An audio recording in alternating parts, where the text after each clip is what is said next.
আপনি কি জানেন আপনি যখন এক্স-রে করতে যান, জানেন কি ভেতরে আসলে কি হয়? চলুন দেখে নেই এক্স-রে কিভাবে তৈরি হয়। এক্স-রে তৈরি হয় এক বিশেষ যন্ত্রে, যেটাকে বলে এক্স-রে টিউব। এই টিউবের ভেতরে থাকে ক্যাথোড এবং অ্যানোড। ক্যাথোড নেগেটিভ এবং অ্যানোড পজিটিভ। ক্যাথোডে ইলেকট্রন তৈরি করে এবং অ্যানোডে ইলেকট্রন আঘাত করে। আর এই সব কিছু থাকে ভ্যাকুয়াম টিউবের মধ্যে, যাতে ইলেকট্রনগুলো বাধা ছাড়া গতি নিতে পারে।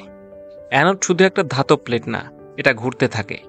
একটা রোটর মেকানিজম থাকে যেটা অ্যানোডকে ঘোরায়। এর ফলে ইলেকট্রনের ইম্প্যাক্ট একটা জায়গায় না হয়ে ছড়িয়ে পড়ে, ফলে কম তাপ উৎপন্ন হয় এবং অ্যানোডটি দীর্ঘস্থায়ী হয়।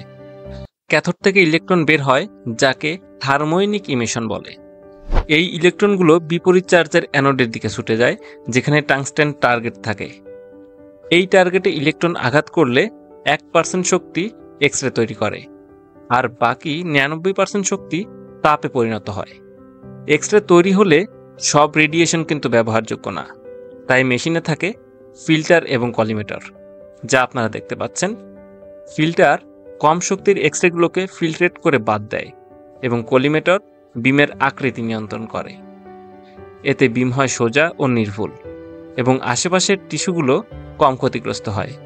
কলিমেটেড এবং ফিল্ট্রেটেড এক্স-রে বিম শরীরের ভেতর দিয়ে যায়। হাড় বেশি অ্যাবজর্ব করে, এজন্য সাদা দেখায়, এবং নরম টিস্যু কম অ্যাবজর্ব করে, তাই ধূসর দেখায়। এভাবেই তৈরি হয় আমাদের পরিচিত এক্স-রে ইমেজ। এখন বুঝেছেন এক্স-রে তৈরি হওয়ার পেছনে কত কিছু কাজ করে? ভালো লাগলে অবশ্যই শেয়ার করতে ভুলবেন না।